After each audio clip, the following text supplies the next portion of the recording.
2,50,000 കോടി രൂപയുടെ നിർമ്മാണ പ്രവർത്തനങ്ങളാണ് കേരളത്തിൽ നടക്കുന്നത്. അതിൽ ഏറ്റവും പ്രധാനപ്പെട്ട പങ്ക് വഹിച്ചത് കിഫ്ബി തന്നെയാണ്. അതിനാനുപാതികമായി നമ്മുടെ ജില്ലയിലും ഈ പ്രവർത്തനങ്ങളെല്ലാം വന്നിട്ടുണ്ട്. 10 കൊല്ലത്തിനിടയിൽ നമ്മുടെ ജില്ലയിൽ ഒരു കണക്കെടുത്തപ്പോൾ ഏകദേശം 40,000 കോടി രൂപയോളമാണ് നമ്മുടെ ജില്ലയിൽ ഇപ്പോൾ ചെലവഴിച്ചുകൊണ്ടിരിക്കുന്നതും ചെലവഴിച്ചതും. 10 കൊല്ലത്തിനിടയിൽ കാര്യമാണ് പറഞ്ഞത്, മുമ്പത്തെ കാര്യങ്ങളൊന്നും പറയുന്നില്ല. അപ്പോൾ വികസനത്തിൻ്റെ ഒരു കാലഘട്ടമാണ് കഴിഞ്ഞ 10 വർഷം. 1-2 പിണറായി സർക്കാരിൻ്റെ കാലത്ത് നമ്മുടെ മണ്ഡലത്തിലും വലിയ തോതിലുള്ള വികസന പ്രവർത്തനം നടന്നു. ഞാൻ ഉദാഹരണം പറയാം, തെക്കിലാലട്ടി റോഡ്. ഈ കിഫ്ബി ഇല്ലായിരുന്നെങ്കിൽ ഒരിക്കലും തെക്കിലാലട്ടി റോഡ് വരില്ല. കാരണം രാഘവട്ടൻ MLA ആയിരിക്കുമ്പോൾ, ഈ നാട്ടുകാരനാണ്, നമുക്ക് എല്ലാവർക്കും അറിയാവുന്ന നമ്മുടെ പ്രിയപ്പെട്ട നേതാവായിരുന്നല്ലോ രാഘവട്ടൻ. അദ്ദേഹം പരമാവധി ശ്രമിച്ചു. കാരണം ബഡ്ജറ്റിലേക്ക് അതിനാവശ്യമായ പണം കിട്ടുന്നില്ല. അതാണ് പൈസ വന്നേ, അല്ലെങ്കിൽ പാലം റോഡൊന്നും ആവില്ലല്ലോ. അതാണ് അന്ന് ആ പാലം റോഡ് നടക്കാതെ പോയത്. കിഫ്ബി വന്നപ്പോൾ 100 കോടിയോ 500 കോടിയോ 1000 കോടിയുടെ പദ്ധതികൾ MLA മാരോട് ചോദിച്ചപ്പോൾ അന്നത്തെ ധനമന്ത്രി തോമസ് ഐസക്ക് നിങ്ങൾ ഏത് പദ്ധതി കൊണ്ടാണ് തരാം എന്ന് പറഞ്ഞപ്പോഴാണ് തെക്കിലാലട്ടി റോഡ് കുജിരാവട്ടൻ കൊടുക്കുന്നത്. എസ്റ്റിമേറ്റ് എടുത്തപ്പോൾ 87 കോടി വേണം. 10 കൊല്ലം മുമ്പ് ഇന്നാണെങ്കിൽ 200 കോടി വേണം. അതിന് 87 കോടി രൂപക്ക് ആ റോഡ് അഭിവൃദ്ധിപ്പെടുത്തി ഇന്ന് കാണുന്ന റോഡായിട്ടത് മാറിയത്. എരിഞ്ഞിപ്പുഴ, നമ്മുടെ ഇവിടെ നിന്ന് കുറ്റിക്കോൽ എരിഞ്ഞിപ്പുഴ നമ്മുടെ ഗോവിക്കാനം റോഡ് 57 കോടിയാണ് അതിൻ്റെ അടങ്കൽ. അതും കിഫ്ബി വഴിയാണ്. അതും ജാസ്മിൻ ഗ്രൂപ്പ് തന്നെയാണ് എടുത്തതെന്നാണ് എൻ്റെ ഒരു അറിവ്. തെക്കിനാലിറ്റിയാണ് മറ്റൊരു ഗ്രൂപ്പ് എടുത്തത്, അസ്മാസ്. ഏതായാലും ഈ 2 റോഡുകളും മറ്റു ചെറിയ കൊച്ചു റോഡുകൾ ധാരാളം. ഞാൻ പ്രധാനപ്പെട്ട 2 റോഡുകളാണ് പറയും. ചൊട്ടാപ്പാലം കിഫ്ബി പദ്ധതിയിലൂടെ തന്നെയാണ് പറഞ്ഞത്. ഇപ്പം ഞാൻ മറ്റു വിശദങ്ങളിലേക്ക് പോകുന്നില്ല എന്ന് പറയാം. ഈ 5 കൊല്ലം കൊണ്ട് കുറേ കൂടിയുണ്ട്. 5 കൊല്ലത്ത് മാത്രം പറയാം, 13 പാലങ്ങളാണ് ഇപ്പോൾ നമുക്ക് ഭരണാനുമതി കിട്ടിയത്. 15 BCBകളുണ്ട്. BCB പറഞ്ഞാൽ പാലവും വന്നു, ചെക്ക് ഡാമും വന്നു, രണ്ടുമായി. പാലം വിത്ത് ചെക്ക് ഡാം അങ്ങനെയാണ്. അപ്പോൾ 28 എണ്ണമായി. MB 28 പാലങ്ങളാണ് ഇപ്പോൾ 5 കൊല്ലം കൊണ്ട് ഇപ്പോൾ നമ്മുടെ പുതുമ മണ്ഡലത്തിൽ വന്നത്. ഇനി സ്ഥലം പറയാം. ചൊട്ടാപ്പാലം ഒന്ന് പൂർത്തിയായി. തൊട്ടടുത്ത് അരവരപ്പടിപ്പാലം 60% പൂർത്തിയായി. ഒരു 40% ബാക്കിയുണ്ട്. കരാറുകാരൻ്റെ അസുഖം പിടിച്ചു പോയി. അദ്ദേഹം വയസ്സായ ആളാണ്. ഇപ്പോൾ മക്കളാണ് നോക്കുന്നത്. അദ്ദേഹം പറഞ്ഞ സമയം കഴിഞ്ഞ് തന്നെ അദ്ദേഹം പൂർത്തിയാക്കും. മുനമ്പം ജാസ്മിൻ ഗ്രൂപ്പാണ്. ഏകദേശം 50% പൂർത്തിയായി. അതുകൊണ്ട് 50% പൂർത്തിയാക്കാൻ 4 മാസം 5 മാസമായിട്ട് എടുത്തു. അത് അതിവേഗത്തിലാണ് പോയത്. വിമാനം പോകുന്ന വേഗത്തിലാണ് ആ പാലത്തിൻ്റെ പണി പോയത്. ഇപ്പോൾ ഒരു 4 മാസം കൂടെ അതിൻ്റെ പണി പൂർത്തിയാകും. 3 എണ്ണമായില്ലേ. അത് 3ഉം ഈ പുഴക്ക് തന്നെ തൊട്ടടുത്തടുത്ത പ്രദേശമാണ്. അതിൻ്റെ ഗുണം പറയാം. കുണ്ടംകുഴിയിൽ നിന്ന് വടകം പഞ്ചായത്താർക്ക് ഇനി ഇരിയണിയിലേക്കും മുടിയാറിലേക്കും മോവിക്കാനത്തേക്കും പോകാൻ ഇത്ര എളുപ്പം റോഡ് വേറെയില്ല. നമുക്കറിയാലോ, കുറച്ചു കാലം മുമ്പ് നമ്മൾ ചെറുക്കള വഴി പോയിട്ടാണ് ഇരിയണിക്ക് പോയത്. എരിഞ്ഞിപ്പുഴ റോഡ് വന്നിട്ട് അധിക കാലമായിട്ടില്ല, ഒരു 10-20 കൊല്ലം മാത്രമേ ആയിട്ടുള്ളൂ. അപ്പോൾ നമ്മൾ കുറ്റിക്കോൽ വഴി എരിഞ്ഞിപ്പുഴ വഴിയായി ആ പാലം കൂടി വന്നതിന് ശേഷം പിന്നെ വന്നത് നമ്മുടെ പായം റോഡാണ്. കേറ്ററൊക്കെ ഉണ്ടെങ്കിലും കുറച്ച് കാലം നമ്മൾ പായം റോഡ് ഉപയോഗിച്ചു. ഇപ്പോൾ ഹൈടെക് ആവുന്നുണ്ട്. ഇനി ആരും ആ റോഡൊന്നും ഉപയോഗിക്കില്ല. കുണ്ടംകുഴിയിൽ നിന്ന് ഇരിയണിയിലേക്ക് എത്താൻ 5 മിനിറ്റേ വേണ്ടു. 5 മിനിറ്റ് കൊണ്ട് കുണ്ടംകുഴിയിൽ നിന്ന് ഇരിയണിക്ക് എത്താം. ഇതാണ് ഈ പാലത്തിൻ്റെ പ്രത്യേകത. എന്താ അരവനപ്പടിയുടെ പ്രത്യേകത? കൊളത്തൂറും അതിൻ്റെ പരിസര പ്രദേശങ്ങളിലുമുള്ള ആ വില്ലേജുകാർക്ക് മൊത്തം ബോവിക്കാരും വഴി അങ്ങോട്ടും ഇങ്ങോട്ടും പോകാൻ അരവനപ്പടി പാലം യാഥാർത്ഥ്യമായാൽ പിന്നെ 5 മിനിറ്റ് പെർലടക്കയിൽ നിന്ന് ബോവിക്കാരത്തേക്ക് വേണ്ടു. കുറച്ച് കയറ്റവർക്കിലോട്ട് 8 മിനിറ്റ് കൂട്ടിക്കും. അത്രേ വേണ്ടു. എന്താ മുനമ്പം പാലത്തിൻ്റെ പ്രത്യേകത? മുനമ്പത്തിൻ്റെ ഒരു മീറ്റിങ്ങിൽ പോയപ്പോൾ ഒരു വയസ്സായ ഉമ്മ എന്നോട് പറയാണ്, ഒരു പാലം എങ്ങനെയെങ്കിലും ഉണ്ടാക്കി തരണം എന്നാൽ നോക്കാം ഉമ്മ. അപ്പോൾ അവർ പറയാണ്, ഞങ്ങൾ ഈ നിർബന്ധം പറയുന്നത് ഞങ്ങളുടെ മക്കൾ ആരും കല്യാണം കഴിക്കാൻ വരുന്നില്ല. KV മോനി, ഞങ്ങളുടെ മക്കൾ ആരും കല്യാണം കഴിക്കാൻ വരുന്നില്ല. വന്ന് നോക്കിയവർ പിന്നെ തിരിച്ചു വരുന്നില്ല. എന്തറിയോ, ഇങ്ങോട്ട് വരാൻ വഴിയില്ല എന്നാണ് അവർ പറയുന്നത്. അതൊരു യാഥാർത്ഥ്യമായിരുന്നു അവർ പറഞ്ഞത്. കാരണം അവിടത്തേക്ക് പോകണമെങ്കിൽ കൊളത്തൂർ വന്ന് പള്ളെടുക്ക വന്ന് പള്ളത്തിൽ നിന്ന് പിന്നെ കല്ലടി പോയി, കല്ലടിയിൽ നിന്ന് മുനമ്പത്തേക്ക് പോവുക. എന്നിട്ട് പിന്നെ മഴക്കാലത്ത് തൂക്കുവാനം കിട്ടിയവർക്ക് നടന്നു പോകാൻ മാത്രമേ പറ്റൂ എന്ന് നില വന്നപ്പോൾ അവർക്ക് ഭയങ്കര ബുദ്ധിമുട്ടായി. ആ പാലം അത് ഭയങ്കര ബുദ്ധിമുട്ടാണ്. ഒരിക്കലും കിട്ടില്ല എന്ന് കരുതിയ പാലമാണ്. ബഡ്ജറ്റിൽ കയറ്റി ബാലഗോപാലൻ അത് അനുവദിച്ച് തന്നു. ആദ്യം 24 കോടി എസ്റ്റിമേറ്റ്, അപ്പോൾ കുറച്ച് കൂടിപ്പോയി. പിന്നെ പല ഭാഗവും കട്ട് ചെയ്തു. പാലം കട്ട് ചെയ്യാൻ കഴിയുള്ളൂ. റോഡൊക്കെ കുറച്ച് കട്ട് ചെയ്തു. അവസാനം 20 കോടിയാക്കി. 20 കോടിയുടെ മനോഹരമായ പാലം ഇപ്പോൾ ജാസ്മിൻ ഗ്രൂപ്പ് എടുക്കുന്നത്. അതിൻ്റെ ഗുണം ചട്ടഞ്ചാലിൽ നിന്ന് നമുക്ക് പർലടിക്കലേക്ക് ഈ പറഞ്ഞ 5 മിനിറ്റോ 10 മിനിറ്റോ കൊണ്ടെത്താം. വേടകം പഞ്ചായത്തുകാരിന് കരിച്ചേരി വളവ് തിരിഞ്ഞു മറിഞ്ഞ് സിക്സാക്കിലും കൂടി പോകേണ്ടതില്ല. അവർക്ക് നേരെ മുനമ്പം പാലം വഴി ചട്ടഞ്ചാലക്ക് പോയാൽ ഒരു 20 മിനിറ്റൊക്കെ ലാഭിക്കും. അപ്പം ആധുനിക കാലം എന്ന് പറയുന്നത് പണ്ടാരോ പറഞ്ഞ പോലെ എൻ്റെ ഇത്ര ധൃതി എന്ന് ചോദിച്ചതുപോലെ അല്ല എം പി, നേരെ തിരിച്ചാണ്. ഭയങ്കര ധൃതിയാണ് ആളുകൾക്ക്, എങ്ങനെയെങ്കിലും വേഗം എത്തണം. നമ്മളൊരു ഒരു യാത്രയിൽ വാഹനം 5 മിനിറ്റ് കൊടുക്കുമ്പോൾ നമുക്ക് വിഷമാകും. ഇന്നലെ ഇപ്പോൾ ഞങ്ങൾ 2 പേരും വയനാട്ടിൽ ഒരു തെയ്യം കെട്ടുന്ന സ്ഥലത്തുണ്ട്. തീരാൻ നിന്നാൽ ഞങ്ങൾക്ക് ഉറപ്പുണ്ട് വാഹനം നീങ്ങൂല.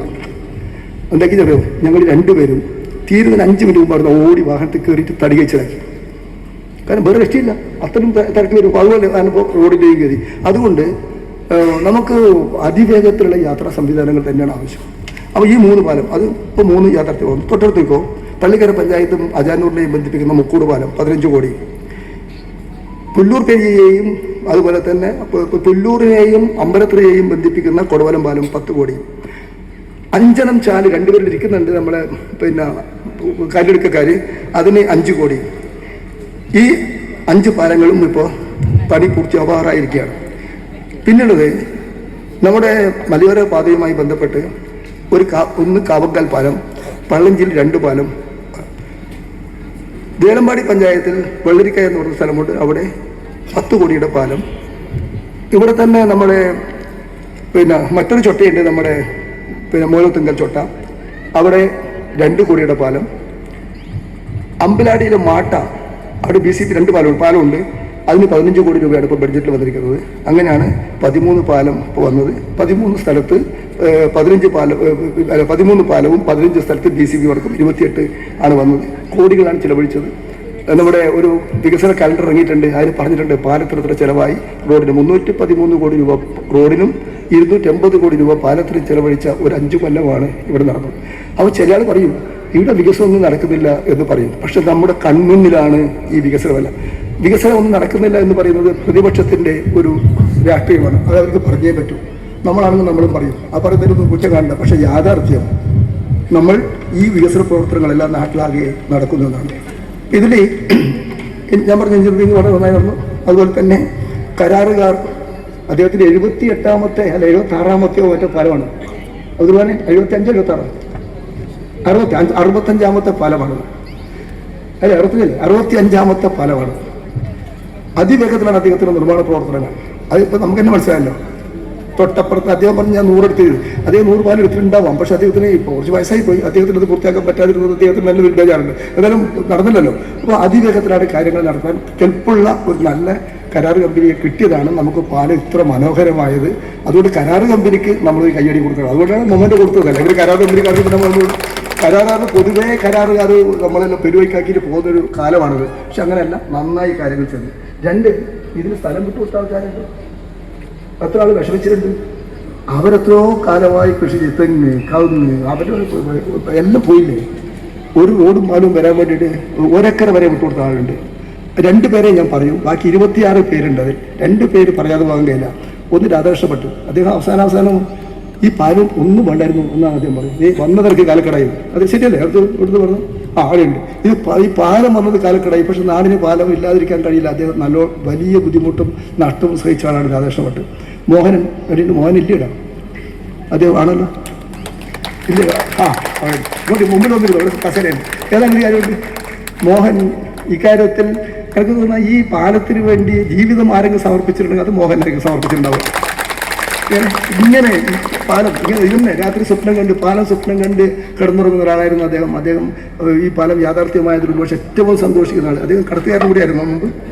അദ്ദേഹം കടത്തുകാരനായിരുന്നു. അപ്പോഴാണല്ലോ കടത്തുകാരനാണല്ലോ ആൾ അപ്പുറം കടത്തുമ്പോൾ എന്തെങ്കിലും ഒരു പാലം വരണം ആഗ്രഹിക്കുന്നത്. അദ്ദേഹം അത് വളരെയേറെ ഇത് മനസ്സുകൊണ്ട് ആഗ്രഹിച്ച ഒരാൾ. അദ്ദേഹത്തിന് പോയിട്ട് സർക്കാരിൽ പോയിട്ട് പണം വാങ്ങിക്കൊണ്ടാനുള്ള ജനപ്രതിനിധിയൊന്നും അല്ലല്ലോ അദ്ദേഹം മനസ്സുകൊണ്ട് ആഗ്രഹിച്ചു. എല്ലാ കാര്യങ്ങളും ചെയ്തു കൊടുത്തു.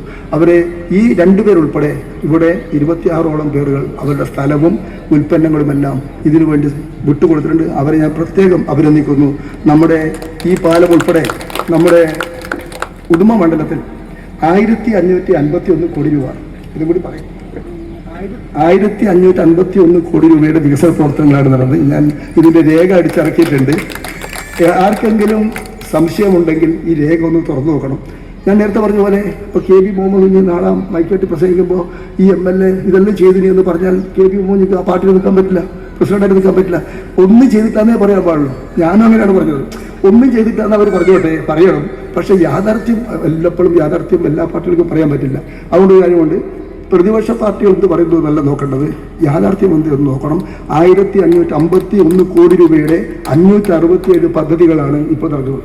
ഒരു പദ്ധതിക്ക് ഇപ്പോൾ ചില ആൾ പറയുന്നുണ്ട്, ഇന്നലെ എന്നെ ഒരു ദിക്കിൽ വിളിച്ചു, തൊട്ടടുത്താണ്, ഞാൻ സ്ഥലം പറയില്ല, അവരെ ഡിമാൻഡ് തരുമോ, ഞങ്ങൾക്ക് റോഡ് വേണം, ഈ ഇലക്ഷന് മുമ്പ് പ്രഖ്യാപിക്കണം. പ്രഖ്യാപിക്കൽ മാത്രമല്ല നടപ്പിലാക്കി തരണം.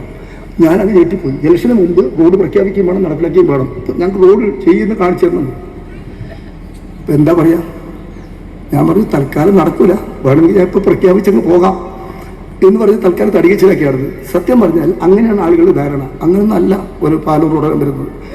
ഒരു പാലൂർ റോഡ് വരലായാലും ഒരു നിർമ്മാണ പ്രവർത്തനം സർക്കാരിൻ്റെത്, അതിനൊരു വകുപ്പുണ്ട്. അവർ എസ്റ്റിമേറ്റ് തയ്യാറാക്കൂലേ, ആ എസ്റ്റിമേറ്റ് ഭരണാനുമതി കിട്ടണ്ടേ? ഒറ്റയടിക്ക് അങ്ങനെ കിട്ടുമോ? അതിനെത്ര നൂലാമാലകളുണ്ട്. വേണമെങ്കിൽ എഞ്ചിനീയർമാരോട് സംസാരിക്കുന്നതിനകത്ത് പറയാൻ പറയാം എൻ്റെ ബുദ്ധിമുട്ട് എന്തെന്നുള്ളത്. അവർക്ക് എത്ര ബുദ്ധിമുട്ടുണ്ട്. ഒന്ന് തയ്യാറാക്കി കൊടുത്തപ്പോൾ ഉടനെ പറയും ഒരു കുറയും, ഇതിൽ ഇന്നത് കൂട്ടിച്ചേർക്കണം, അല്ലെങ്കിൽ ഇന്നത് കുറക്കണം, ഇന്നത് ശരിയല്ല, പണിയായില്ല വീണ്ടും. ഇതിങ്ങനെ തിളങ്ങും വിലങ്ങും ഓടിയിട്ട് മാസങ്ങൾ പിടിക്കും. അത് കഴിഞ്ഞ് സാങ്കേതിക അനുമതി എന്നുള്ളത് രണ്ടാമത്തെ അനുമതിയുണ്ട്, അതിനും നല്ല സമയമെടുക്കും. അത് കഴിഞ്ഞ് ടെൻഡർ വിളിക്കാൻ 1.5 മാസം സമയം വേണം. ടെൻഡർ വിളിച്ചാൽ ടെൻഡർ എടുത്ത് ആളാരും ഒന്ന് ഫിക്സ് ചെയ്യാൻ വേണ്ടി സമയമെടുക്കും. പ്രീ ക്വാളിഫിക്കേഷൻ നോക്കണം, ഫിനാൻഷ്യൽ ബിഡ് നോക്കണം, എല്ലാം നോക്കി ഒരാൾ ഫിക്സ് ചെയ്തു, ജാസ്മിൻ ഫിക്സ് ചെയ്തു. പിന്നെ സൈറ്റ് അവർക്ക് ഹാൻഡ് ഓവർ ചെയ്യണം. നിങ്ങൾക്ക് സൈറ്റ് MP വിട്ടുകൊടുക്കണം. അതും കൂടി കഴിഞ്ഞതിന് ശേഷവും അദ്ദേഹം പണി തുടങ്ങാൻ ഈ എല്ലാ സംവിധാനങ്ങളായിട്ടുള്ള വരണം.